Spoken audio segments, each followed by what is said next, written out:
Viime vuonna joulu alkoi talon sekasaunalla.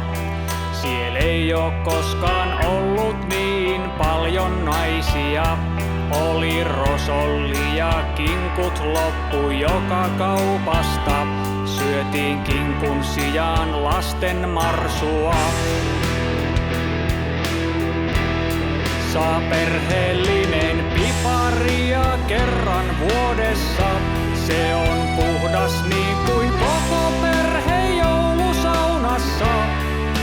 Kiitos Jeesus, että puolestamme kuolit pois.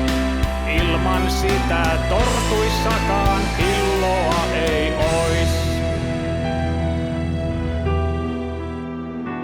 Viime jouluna vein lapset eksoottiseen hierontaan.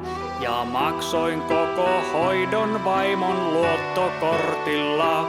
Itselleni ostin lahjaksi asun kumisen, joka illalla oli hikinen. Saa perheellinen piparia kerran vuodessa. Se on puhdas niin kuin koko perhe joulusaunassa. Kiitos Jeesus, että puolestamme kuolit pois. Ilman sitä tortuissakaan hilloa ei ois. Saa perheellinen piparia kerran vuodessa. Se on puhdas niin kuin koko perhe joulusaunassa.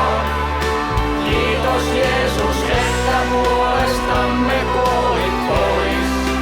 Ilman sitä tortuissakaan hilloa ei ois.